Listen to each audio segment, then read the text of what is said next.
Dr. Hall, but maybe I'll just take the charge and do the introduction. So Dr. Derek Hall is an associate professor for the Department of Energy and Mineral Engineering, also an ORICE faculty fellow for the National Energy Technology Laboratory. And many of you may also know him as the program chair for the energy engineering program in our department. And something that you might not know, that Derek, you were the first batch of energy engineering students, right? I think like the second, but there were maybe 3 people before us. Right, and that's why I was asking Dr. Esser and Dr. Radovic, who may know him as a student in their classes. And Derek has all kinds of funny stories to tell about his lack of aptitude for math in his early years that he rectified over time, but maybe that's for another day, right? Derek, Maybe we'll see. Derek, the floor is all yours. All right, thanks. Looking forward to the talk. Thanks everyone for coming. So the topic of my talk today is redox flow cells. What are they and how can we make them better? But first I will go into a little bit about who I am. So I'm actually from New York State. My father is a retired park ranger. So what that means is I've moved a lot, 20 times before I was 20. And it took me a while to get into STEM too. I was actually a general manager of a small restaurant in Ithaca, New York before starting college, Smoothie Hut. You might have gone there because he was probably a student about the same time. So we might have met different ones. Anyway, but while I was working at the shop, I talked to a civil engineer that worked at Cornell, and he showed me this lab here where they actually simulate earthquakes on these pipes to test for pipeline stability. And it was just amazing, massive structure. So after that, I was like, yeah, maybe I should do something other than a restaurant. Another silly fact. So graduate school is not the first time I've been exploring the unknown. Because of my dad and his park ranger aptitude, he took me to caving. So I would be in small teams at the age of 5. It's a lot of fun, but there's definitely some fears. Heights, darkness, confined spaces are all there. He played this terrible joke on me. This is actually a picture of me the first time I was ever in a cave. He said we have to hold our breath when we go underground. Did not work very well, but I tried. And so he uses this shamelessly to embarrass me. So I own it now. This is how I start my talks. But on to fun stuff. So why should we care about flow cells? Well, they were invented by NASA a long time ago, and I like to call them a solution before there was a problem. Mostly because electricity was expensive, but as you can see now, renewable electricity is getting really, really cheap. So this gray box I show here is the price of fossil fuels with coal and natural gas. And these little arrow bars you can kind of see there, that's the price of each of these renewable sources. And they're starting to edge under that line. So there's been some reports that they're some of the cheapest sources of electricity in history. Downside though, they produce it at the wrong time. So we can produce a lot of it, but it might not be when we need it, right? So this is that classic supply and demand chain. And if we use solar, which is the example here, we get a lot of it in the middle of the day. And so flow cells are handy because if you have really cheap electricity, you can do a lot of really fascinating things with electrochemistry. So what is a flow cell? Well, it's basically a silly word for one of the most common electrochemical reactor designs that there are. So there are a wide range of different processes that we can do, but they all sort of break down in this basic component. So what I've shown here is essentially the redox flow battery, which is the all vanadium sort, but it kind of showcases some of the main components. So you have 2 electrolyte tanks. They contain your reactants and your products, and you have a power cell in the middle. And what you do is you flow the feedstock into this power cell, and you can perform electrochemical reactions in a confined space at high powers. So I showed you energy storage, but there's actually a wide range of ways that you can use this architecture. So we have that same figure right there, the electrical energy storage. We can also use this flow cell design with some others to harvest waste heat to produce electrical energy. And we can also desalinate water with it. So they have a bunch of different names, but it's essentially the same structure with some key changes in the chemistry and a little bit in the architecture of what we put into the flow cell. And a few at the bottom as well. This is also the same architecture that's used for flow cells, water electrolysis, CO2 electrolysis. So there's a lot of overlap with successes in one area going into some of these others to try to help us do each of these, what would seem like very different tasks. So I'm going to kind of talk about 3 of the ones that I've worked on so far and just describe some of the challenges in these new systems and some interesting ways that we can use them. So I think most of us know about electrical energy storage, but this is basically the overview of it, right? We can produce a lot of electricity. It'd be great if we could store it. And then use it in those demand hours that are off peak. So as you know, most of you know, this isn't really common yet, and it's quite difficult problem. So the DOE has sort of looked at different methods that we've used to do this. And what they found is that electrochemical processes have most of the key characteristics that we need in order to do this, right? So this is what I've highlighted at the top. Most of this is based on lithium ion. And you can see the few bullets we're not doing so well on is long lifetime, scalable, safe, and efficient. And so what I like the most about redox flow batteries is it directly tackles those 4 inefficiencies that have been labeled for other electrochemical processes. And unfortunately, redox flow batteries are extremely heavy. So we're never going to put them in a car. We're never going to put them in something that moves. It's mostly for grid scale energy storage. But if you look at this plot, you can see that we're going to need quite a bit of it by 2050, right? And this 4 to 6 hour window is extremely difficult. So if we did this with lithium ion, we'd essentially buy way more power than we need to try to meet up this excess energy storage. So a lot of those batteries would go underutilized. Where if we use redox flow batteries, we can decouple power density from energy density, which allows us to hit these longer energy storage durations without buying excess power. So I don't like it when people put in big numbers. So what is 200 kilowatts look like? Well, if you've seen some of my talks, I reuse this all the time. That's essentially 800 of the world's largest batteries just for the US, 80 billion iPhones, or 10 million Teslas, all stuck doing one task at the same time. And if you use this with lithium ion, the downside is they're not currently recyclable. There's a lot of safety concerns and they're extremely flammable. So this world's largest battery that we have here, they keep expanding how far these batteries are put together, taking up more and more space because they keep running into these safety hazards of one, overheating and setting fire to others. So this is not a problem we have with redox flow batteries. And actually is a great month for this talk because the world's largest flow battery is just connected to the grid. It's in Dalian, China. It's 100 megawatts, 400 megawatt hours. And they plan to double the size of this, right? So you get a nice picture of it here. And even though this is quite big and redox flow batteries are known for taking up a little extra space, when you look at the actual footprint of this facility relative to some of the lithium ion, they're safe enough that they actually have less auxiliary facilities, and that gap between the size it takes is actually quite close, much different than the ideal for a single cell. And one of the main constituents of that is that it doesn't overheat, right? It's liquid to liquid heat transfer can be used, so you can keep them cool very easily, and they use almost no flammable materials. Another nice part about this, they last a really long time, right? So I mentioned those 3 issues that they have. They don't last long, there's safety concerns, right? So flow batteries inherently, because of their simple construction, last many, many more cycles than lithium ion, so they live a longer time.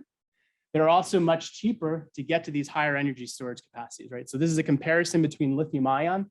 Once you get to the megawatt hour scale, trying to hit those numbers outprices them. So this is a bit misleading though, because if you're working at a company and you say, I can buy a really cheap battery and replace it every 10 years, they're going to be happy because they're going to save money every 10 years rather than in 25 years getting that savings. So there's still some work to do, but some other common energy storage methods that come up like hydrogen and compressed air. These are the ones I have listed as limited geographies. So essentially you need large underground caverns or specific areas in order to make this work. So hydrogen storage, though it's really popular, is actually about the same price as a redox flow battery in terms of levelized cost of energy, on the condition you have a massive underground storage nearby.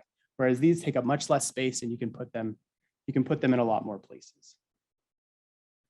So yeah, just a quick summary, they're safe, there's minimal fire hazards, they last longer, they're scalable, and this just kind of gives you a picture of what it looks like rather than just a building. Right, these are basically the shipping containers you'll see on the back of a semi truck. Right, so you just put a couple of those in. You want more space, you add a few more of those, depending on how big you need to go. The one main issue that we have with them so far, because they're relatively new, is their efficiency, which is why I highlight that in red. So a lot of what I've been doing is trying to improve that. Their round trip efficiency now is about 75 to 80%. Typical lithium ion battery is about 85%. And the reasons for those inefficiencies is simply we're not using them that much. So there's still a lot of interesting fundamental questions and unanswered design constraints about how we can use them and make them better. So what I'm going to go through from here on are just a few instances of what we've done with this year related to trying to work on these flow cells. So the first one is talking about electrocatalysts. So if you're trying to understand how to make something more efficient and there's a electrocatalytic process involved, the first thing we want to understand is, well, what materials can we use and how can we make them better? So I really like this plot because this is a recent review that came out and shows the rate constant of two reactions in the all vanadium flow battery. So that big battery that I showed you in Dalian, China, this is the current consensus in literature about what we think these reactions are doing on carbon materials. And if you look at that plot there, so that's about 5 orders of magnitude uncertainty and how fast they're going. So we really don't know what's going on. And unfortunately, it's a really simple problem when you're looking at it from a net reaction, right? You have one reactant, one product. How are we getting there for two different reactions? Multiple researchers have tried it, and it's turned out to be a lot more difficult than it looks.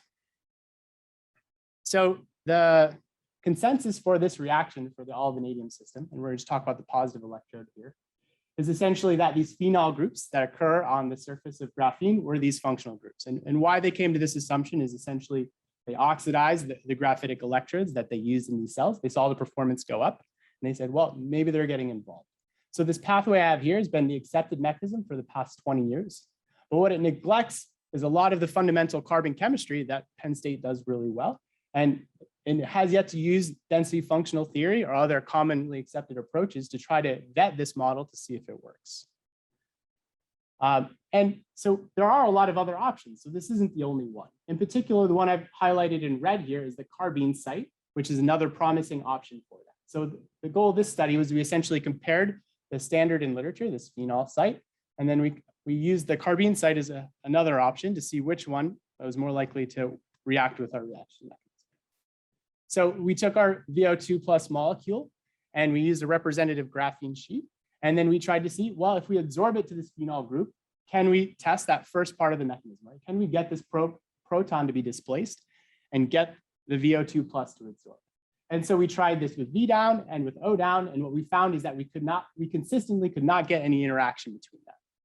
And so this wasn't particularly surprising because for most carbon chemistry reactions, it's very difficult to get an oxygen group to interact with another oxygen group. So when we switched to the carbene site, we saw some success with V down. There was a small bond, but it was still quite far away. But what was really interesting is this V down case. So you can see the bond distance between the vanadium atom at its center and the oxygen group moving further away, clearly bonding with the surface and leading to that final product that we want, which is the VO, to get it to absorb away. So this is a really good sign, right? We've bonded it, we're seeing separation in the bond that we want. And so when we looked further, we took this partial success with the V down bond, and we identified a transition state that shows that the bond will actually rotate and form the same product that we had using the other approach. So what this says to us is that this VO2 reactant comes to the surface at this carbene site, regardless of which direction it reacts, there's a pathway for us to get to a clear separation between the vanadium atom, and this oxygen on the surface. And what's really nice about this is that this approach is analogous to CO2 absorption in the gas phase, right? So we're not reinventing a mechanism here. This is essentially taking two molecules with similar structures and showing that they're using similar active sites and starting this process the same way, right? So we're not reinventing the wheel, and we have some confirmation in DFT. So sort of the takeaway notes for this first bit is that we were having a lot of difficulty getting this phenol group to act like the active site that has been claimed. We've had much more success with carbene, and that's actually a good analogy because it's consistent with current carbon chemistry.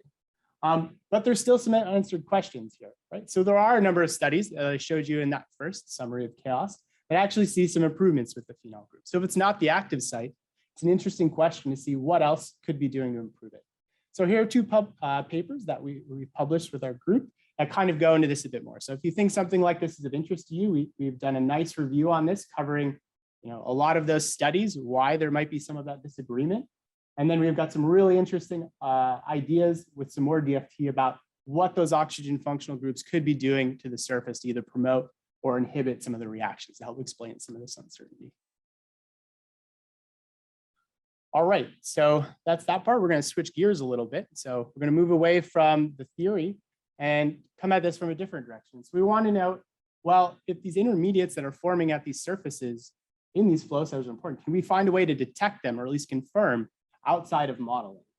So what we've done is we tried to look to spectroelectrochemistry to see if we could find a way to detect some of these reaction pathways, right? So if we have a model that can say, well, this could be the intermediate when we're absorbing, can we come up with some experimental approach that we can couple with that to sort of confirm, all right, these are the sites we have, because we can get some overlap between those two approaches.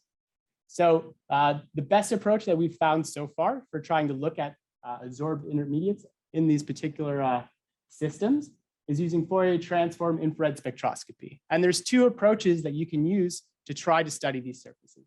The most common is external reflection, which is what I'm showing here on the left. However, as you see here, that sample, that's our electrode material. So it's some space away from that incoming beam. So this sort of loses our surface sensitivity, right? So although we can put any surface really close, it's usually a couple microns away, we're not able, we're detecting essentially everything in the solution, and then the weaker signals will be those on that surface.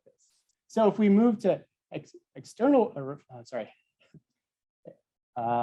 blanking on the name here.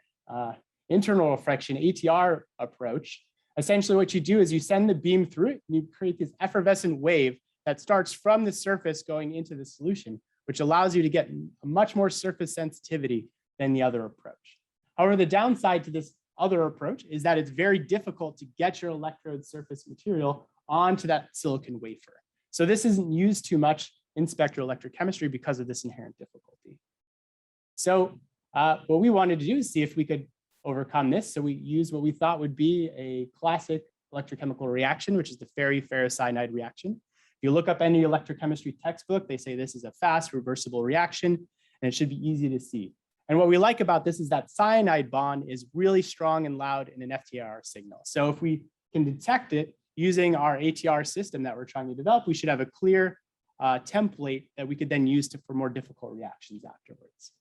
So the goal of this study was, again, we have our reactant or product, just like the previous topic, and we want to see how do they interact with this electrode material? Is anything forming in the middle? So the few steps we outlined is, well, let's build one of these systems. Let's collect some data. We'll polarize our electrodes, right? Try to drive the reactions forward and reverse, and see if we can identify what peaks we see through FTIR. And so here's sort of a cartoon of the cell configuration that we made. So fortunately, you can buy most of this from a commercial vendor, everything except the electrode material, because that's the difficult part. So essentially, we have this 3 electrode cell, which allows us just to study one electrode.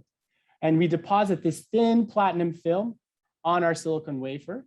And this beam here kind of shows us that effervescent wave that we're using to try to detect what's happening at the surface.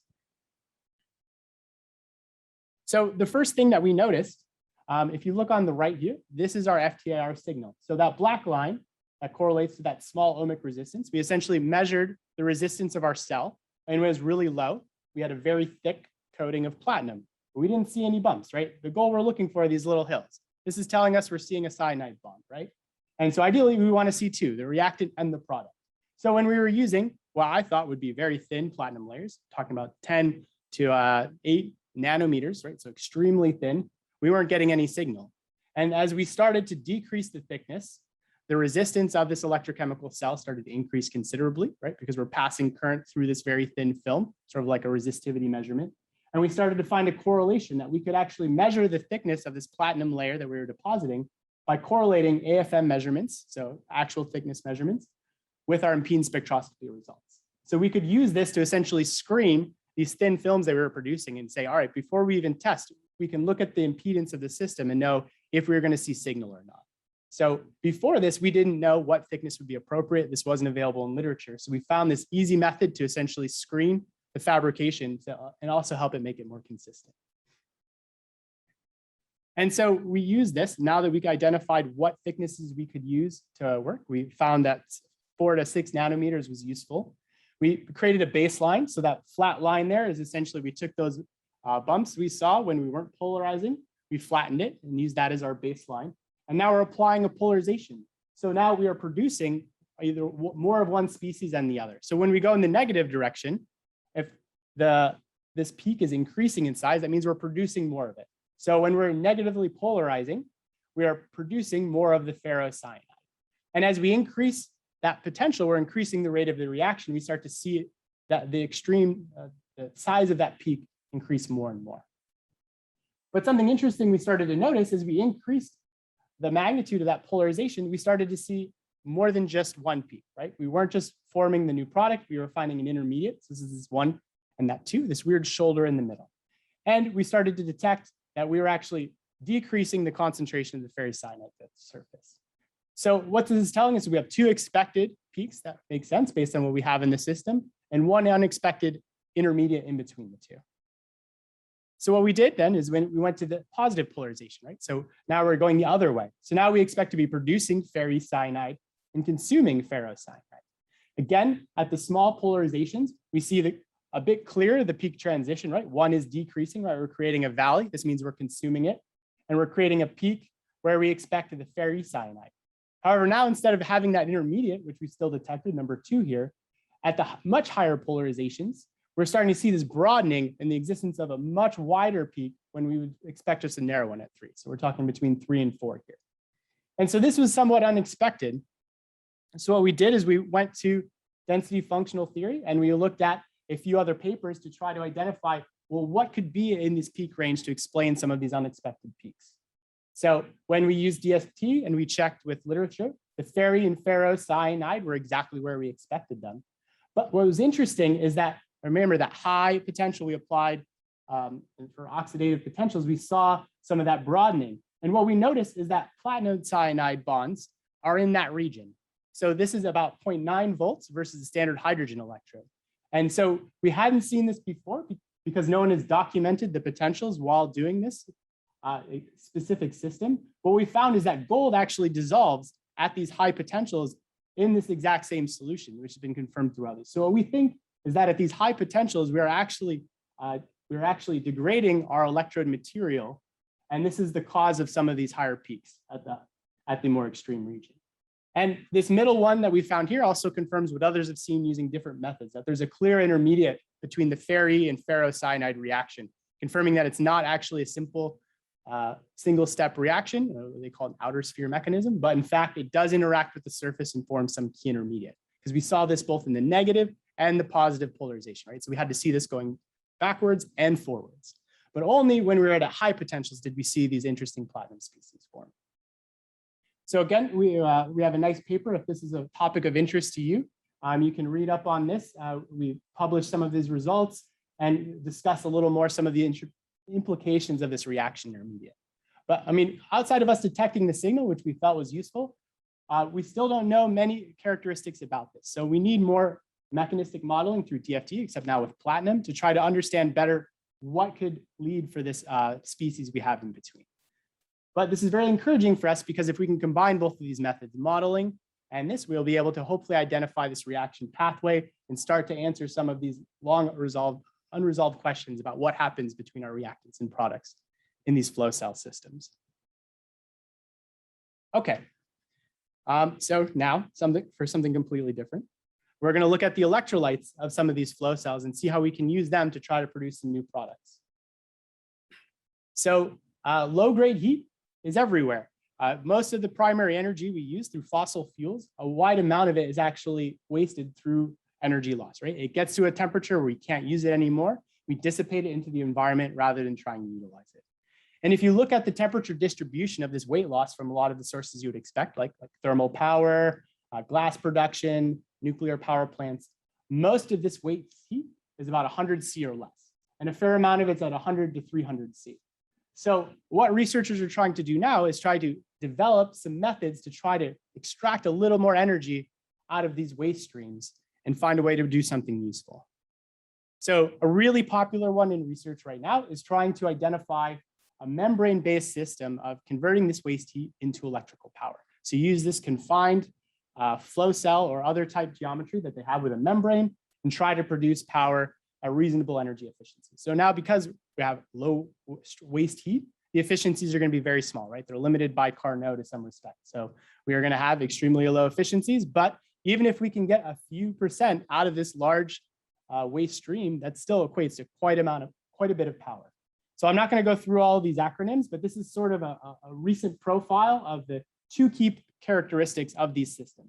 They want the energy efficiency to be as high as possible, and you want to get as much power density as possible out of the system, right? So the ideal here is in the far corner, okay? So of these, that trab system, the one in yellow, is the one that follows the flow cell architecture. So some of the research our group has done has been try to take that trab and push it into the far corner. So what is a trab? Well, it's essentially this flow battery that I told you about, right? The same architecture. We have our tanks, we have our power cell, but then we couple this with a distillation column. And now it sounds a bit nuts, so I have a cartoon here to try to help explain that. Essentially what we do is we discharge our flow battery, right? We have a potential difference. We use two electrolytes that are otherwise the same except for one key difference. Now this is where the ammonia is within the system. So if we add ammonia to one of the tanks, it dramatically drops the potential. And the way it does this is essentially there's a weak ligand coupling the copper 1 and copper 2, which raises the potential. When we add this strong ligand in, which is ammonia here, it displaces the bromide and drops the electrochemical potential. So this top one here being about 0.65, the other one about negative 0.05. And so whenever you have a potential difference, that means you can produce power. So if we add ammonia to one side, we can discharge this battery, producing some power. And then when the battery is spent, if we take the spent analyte, the one with ammonia, put it through and we heat it up, essentially that ammonia will release from those molecules and you can collect it in the gas stream. And then you can add this to the other side, recharging the battery.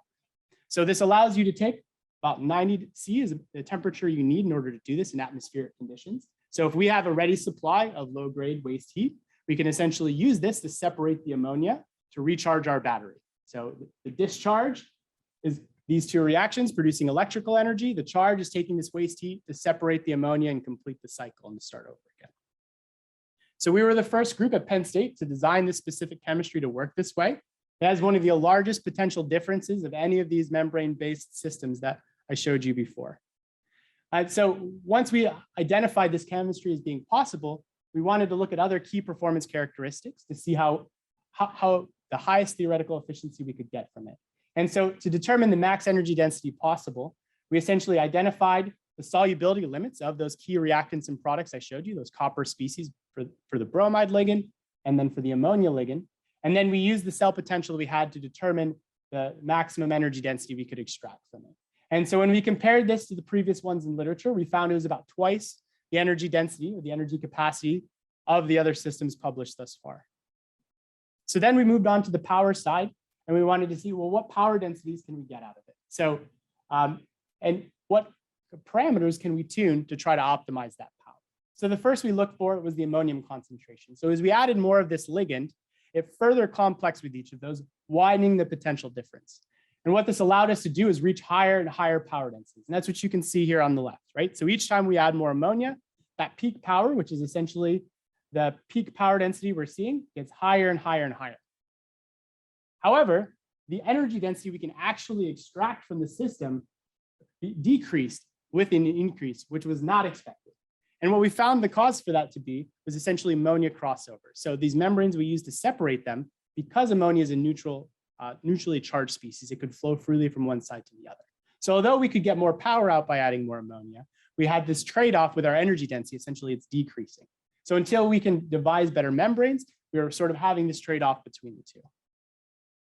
So as we increase the copper concentration, this did essentially nothing to our power density curve, minimal changes, but this allowed us to further expand out our power density.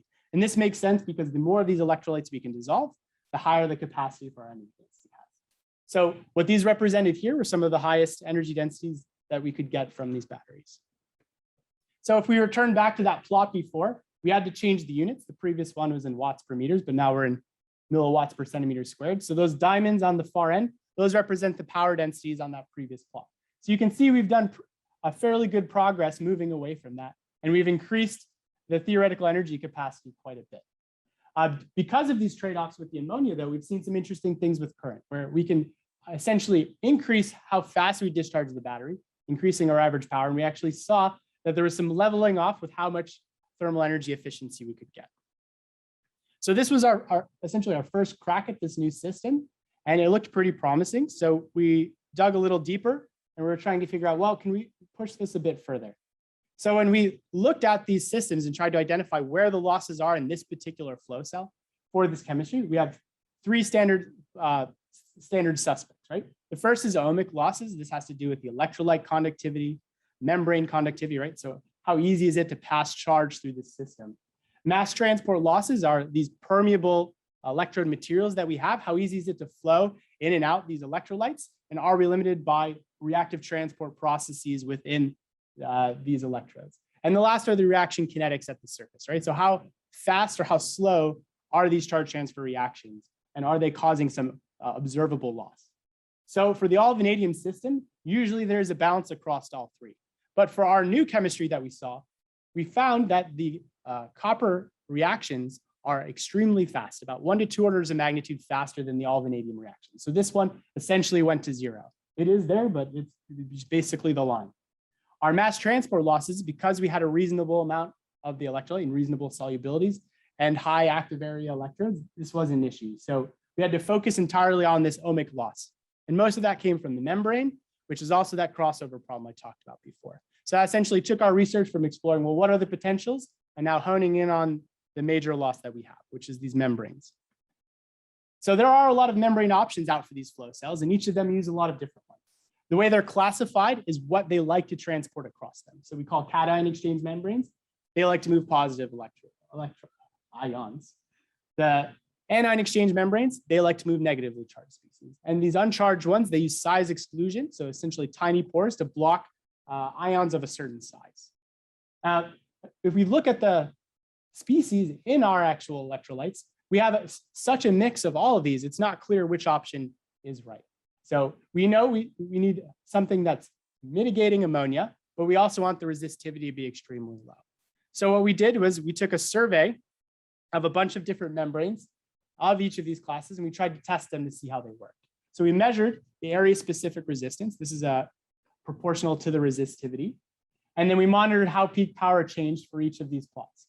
And what we found is that, as expected, as we decrease the area-specific resistance, we increased our power density even further.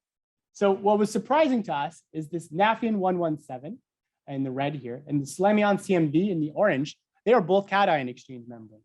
But we are seeing a factor of 3 difference in peak power, and we have no idea why. It happens. We also see that anion exchange membranes also work quite well in this system. So what that tells us is this electrolyte chemistry we have is very flexible in terms of power density. And there's a lot of optimization we can do to increase peak power if we better understand these processes in the membrane and how they're interacting with this particular system. But peak power isn't everything. So I'm missing a slide here. Okay. Sorry. So peak power isn't everything. We've also done some studies to identify how this affects energy density. And there's some interesting trade-offs that we found there as well. So overall, what we found is this new battery is doing extremely well relative to some of the other chemistries in this space. But we still have 2 overarching questions that we're looking to answer. Right? How to changing concentration and temperature for the whole cycle, right? Not just the battery, but the distillation column. How does this affect the cycle efficiency? Are there some trade-offs we can have by, do we need the highest ammonia possible? Does this increase our cycle efficiency? Or does this make the energy inputs into the distillation column higher? Then the next is a techno-economic analysis, right? So for this, waste heat is notoriously difficult to utilize and create a product worth buying all these materials. So what we're looking into now is trying to take the data that we've created so far, use the materials that we've identified off the shelf, and see, can we make an economically viable product for this space? And so here's 2 of the recent publications that we've done here. If this is something of interest, you can dig a bit deeper into what we've done for these topics. So the last one I'm going to do for today is another model that we've looked at. So I've showed you a few different options. And what we wanted to do is create a way to sort of sift through all these different chemistries to see which ones are the best for a given application.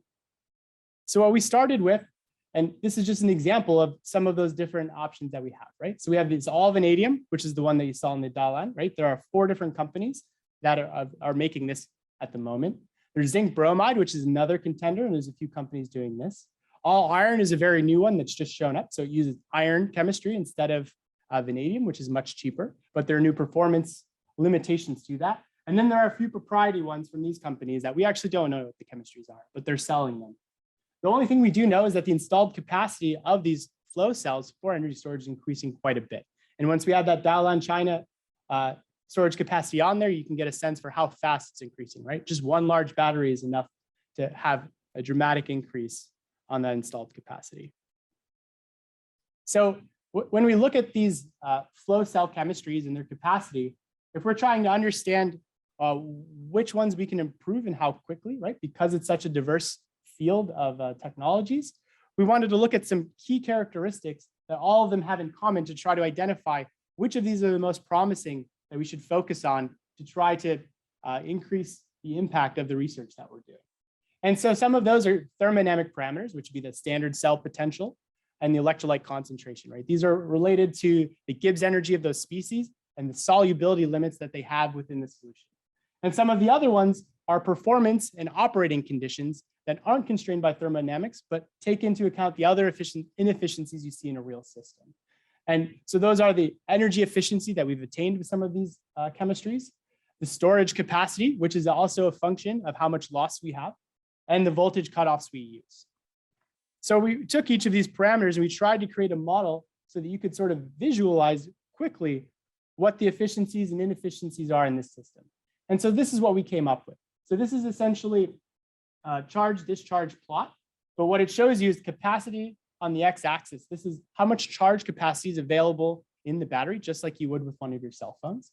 And this voltage profile here on the left, that shows you how much energy you can get out of it. So if you multiply the charge by the voltage, you can kind of look at this area under the curve, and that gives you the energy that you can get out of the system. And so what we can do is we can take that energy and efficiency, the energy efficiency terms, those voltage cutoffs, and we could start to identify how much of this theoretical limit are we actually using of a battery. So this example is one that we published for the all vanadium redox flow battery. And it says, right, well, this is the total picture of what's theoretically possible from this battery for the given thermodynamic constraints. Now, if we add in those performance parameters I told you about, the cutoff voltages, for example, this immediately isolates portion of that energy density that we're not obtaining anymore. And there may be good reasons for that, but it's at least telling us how much we can improve it if we can find some way to overcome those voltage cuts, whether it's electrode degradation or the solvent breakdown. And then these energy efficiency losses, what we've labeled in red here, those are if we have an inefficient electrocatalyst, right? If we have an inefficient membrane, if we find ways to improve that, that represents how much are we actually able to improve and get closer to that thermodynamic limit. So once we validated this for one electrolyte chemistry, it being the VRFB, we started to compare it to a few others to get a sense of, what is the energy storage density for each of these and how do they compare? So the one is the vanadium redox flow battery. Then we compare this to hydrogen bromine. Now hydrogen, in this case, is a gas, right? So it is not very energy dense. So although the potentials were reasonable, we actually found that its theoretical limit for the capacity was not that large. They're actually quite close. What was surprising was the all iron redox flow battery. Though it had a moderate potential difference, the solubility limits on this give us a huge range of capacity that would be possible, right? So these are just comparing the theoretical limits. We haven't gone into the inefficiencies yet. But if we start to compare those to a few others, what you can see here is that for the vanadium redox flow battery, right, it is the most optimized by far. And that makes sense, right? So the most research has gone into this. This is the commercialized one. The energy efficiency space is actually quite small, and the unused potential is quite small. But when you move to some of these newer chemistries, like the all iron system and the hydrogen bromine system, you start to see huge energy efficiency losses due to the performance of these flow cells. So some of these are the more interesting options that we have for trying to look into how to improve some of these redox flow batteries. And just to give you an idea of how each of these break up, we've sort of taken this model and analyzed how each of these can be improved by a couple of parameters, right? So these thermodynamic limits. If we increase the solubility, we can increase the theoretical capacity. If we improve our standard potential of them, we can increase that thermodynamic limit. If we're concerned about the energy losses for a specific system, we can focus on some of these key parameters like electrode materials, the ohmic resistance, mass transport effects, pumping losses. These allow us to shrink that red area that I showed you for each of those that's limiting them. And as far as the unused capacity goes, Some of this crosses over with energy efficiency losses, but it's essentially identifying materials that are stable for a larger potential window, minimizing some of the electroactive species, and improving the state of charge limits, like so operating at some of these extremes. So that's what I have for you today. I want to thank a few people that have helped us quite a bit. So all of this couldn't have been done without the graduate students, especially those in the stars there. A lot of their work is shown here today. They've been really great at helping along with a lot of this, especially our collaborators. Each one starred here has had a contribution to what we've shown today, and none of this could have been done without them. And the rest of our group, they're great for moral support and helping us. Some of the funding for this has come through the Department of Energy, some from our college here through seed grants as well. So yeah, thanks for your time and listening, and I'm open to questions.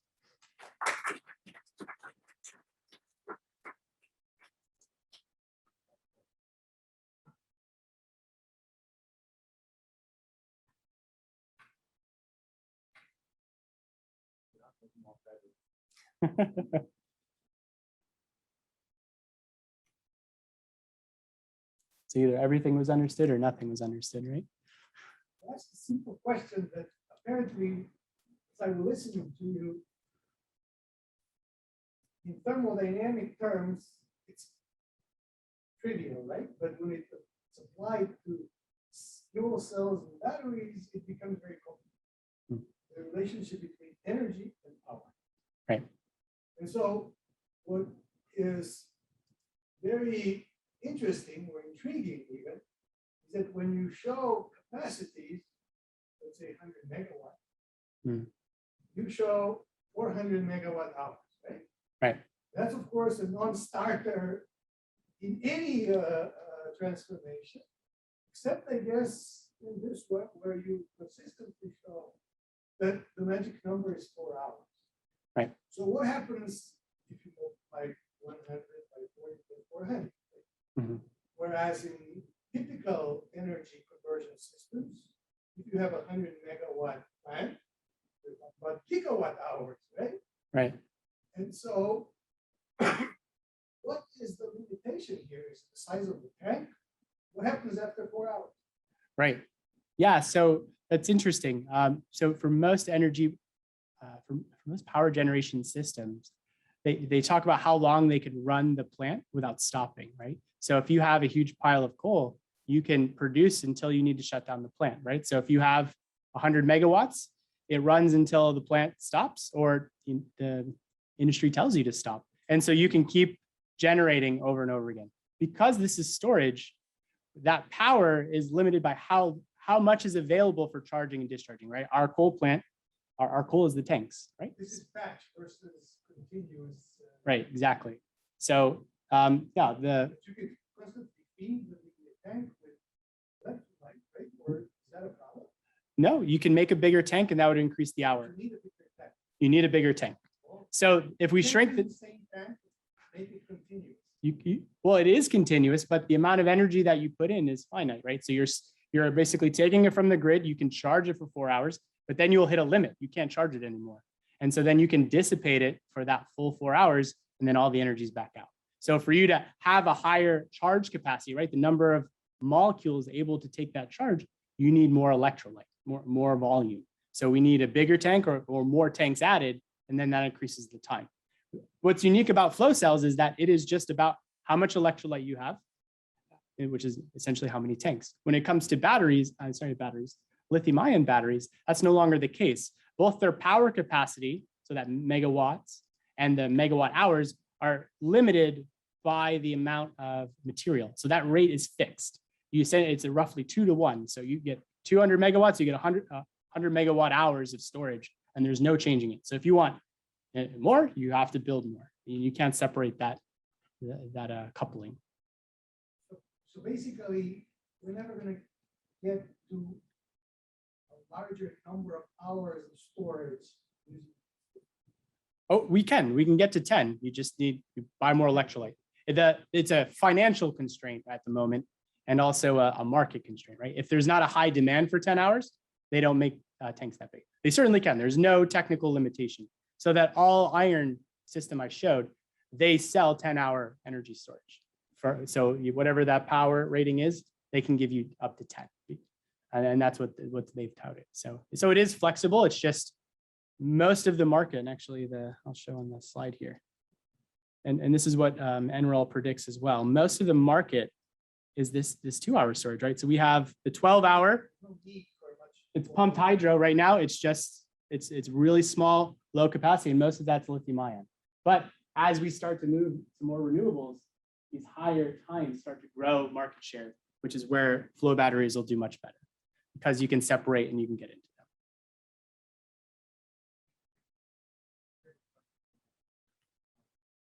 them.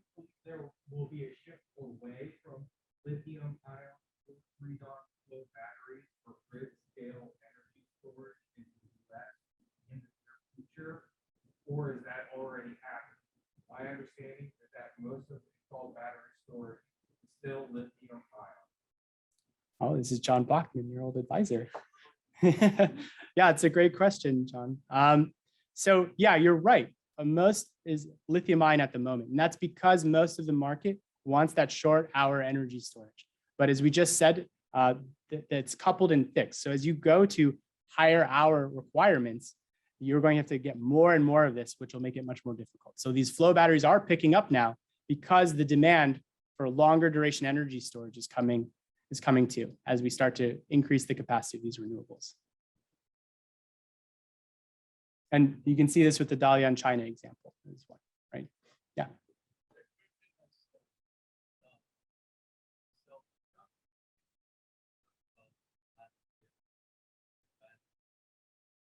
What about the life of the battery? Right.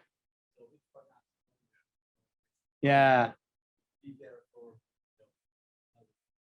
So that's a tricky question. So we have ways to estimate it, but they last 10 to 25 years. But to prove that, we have to build one and run it that long, right? So many of the components are believed to be fine for that long, but to see it, we'll have to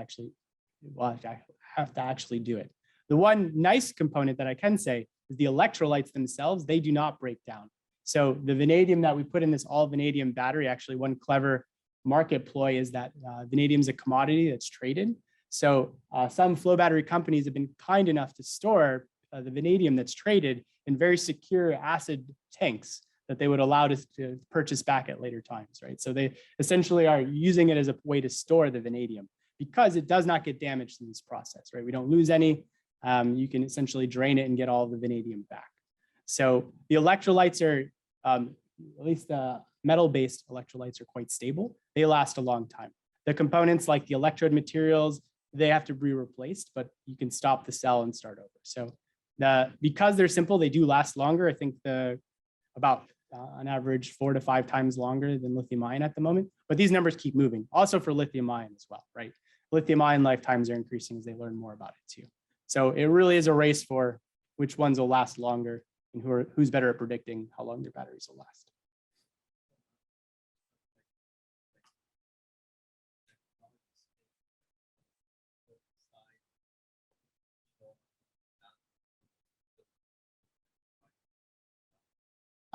So some of the numbers are based on previous ones that have existed, but I couldn't tell you exactly the longest one that's lived. Same for lithium ion and the grid scale. We roughly know how long they last before they break down in a phone and some other components, but same issue with the grid scale. Hey, they say 10 here, so I don't know what batteries they're using.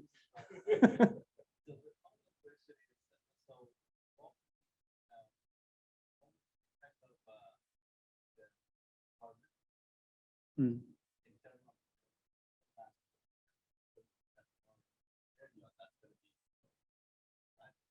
Yeah.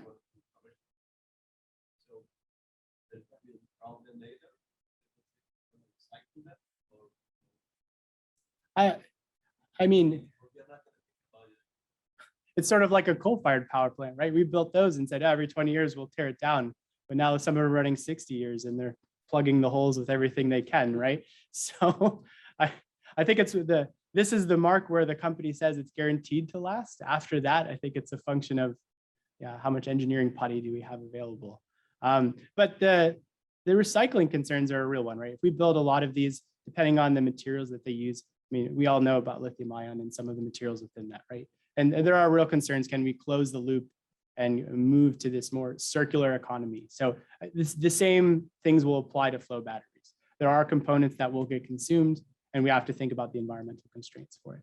Fortunately, some of these already exist, like iron supply chain, the all iron system, right? We're very comfortable with how to deal with those because we've been using them for quite a while, at least those elements, right? Some of these newer ones and these more composite materials, they're going to be more challenging.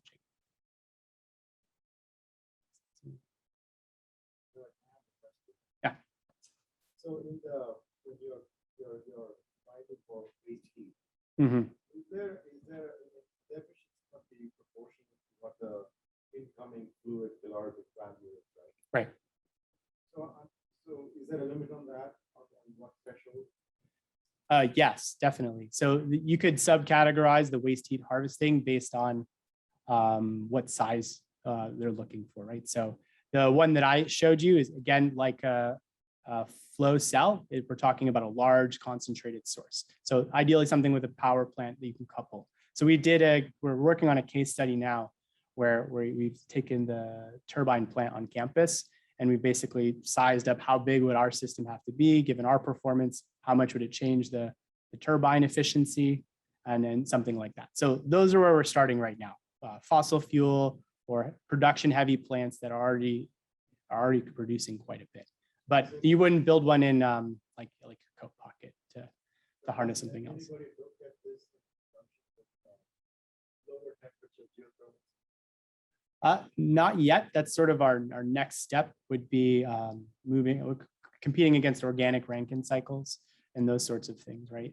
To see if we can get into that market. So I'm definitely very interested in that, but most of the funding's been focusing on like above surface.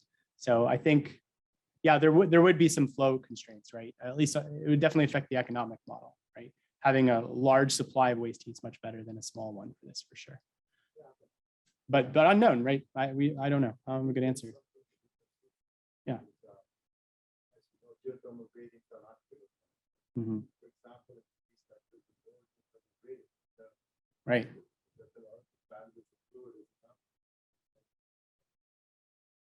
Right. Yeah. No, I completely agree. That's sort of once we've compared it to the other membrane-based systems, and some of these ones going for that, we're clearly doing really well. So now and there's a recent publication comparing against organic Rankine, saying like, well, if you have geothermal, how close are they to this day? So that's sort of on our horizon right now, and it is really exciting to go towards that. So I definitely agree, because if we can harness geothermal and make it economically viable, that's a great day for the technology for sure.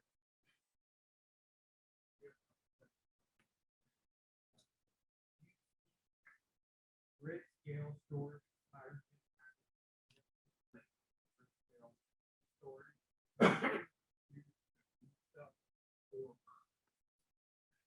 Yeah, I think this is an all of the above scenario. There are going to be places where hydrogen storage is going to make a lot of sense, especially because of the other needs for hydrogen, right? If we're talking about a heavy duty transportation, fertilizer manufacturing, like having hydrogen storage and some part of that mixing into the grid definitely makes sense. As you see here from this, this cost profile, it's already quite close if you have the cavern close by, just like pump storage. Pump storage is the best solution right now if you have the resource available. And I think as hydrogen gets improved, it'll be the same case as well. But it won't be everywhere. So other solutions are going to be needed.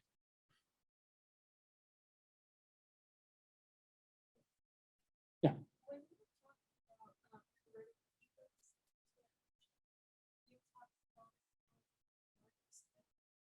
But I was just curious if it was possible to do it in a smaller scale, because I know like car batteries are very much and 60% energy, or around 60%, and it goes to heat loss. Yeah. I don't know if it would be possible. Let me see. Yeah, that's a great comment. So I'm really, let me see if I can pull this up here. So this is actually how much, right? If you look through this transportation at the bottom there, you can kind of see the prize if you can get to that, right? So there's a lot of waste heat there that is available if we can find a way to harness it. Flow cells being the right solution for that, I'm a bit hesitant because, and again, I'm going to speculate, because they're heavy, I suspect that's going, the same reason we're not running cars on them now, that may also overlap with why we don't want to put them in cars to harness waste heat. But there are some other interesting waste heat methods that may be lighter. So instead of kind of doing energy per unit volume, you do harvested energy per mass. And there are some interesting things there that may beat out flow cells.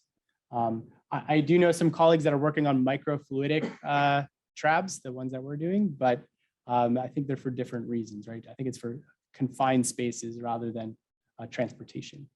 But it really comes down to the electrolyte. If we find a way to do it more efficiency per mass, then it's there. But the current ones we propose, I don't think so.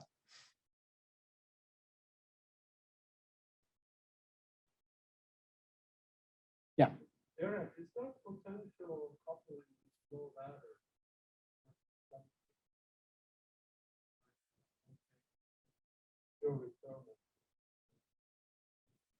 Yeah, so there's some really interesting work at Penn State from civil engineering. Let me find it here. So they've actually come up with a really nice publication here at the bottom. They're researching very far into water desalination methods. And what they've found is this essentially flow cell configuration is extremely efficient at desalinating water. So they compared to a lot of other membrane capacitive deionization methods and is by far the lowest, the best performing. It was actually comparing relatively well to RO in a few scenarios. So I think with some further research and development, there is some really interesting modular water desalination space that we can do there. So that one's a bit newer. So, very early technology readiness level, but really fascinating stuff as far as what it's able to accomplish. And yeah, I really encourage you to look up that paper because it does a really nice profile of comparing some of the leading candidates for that space.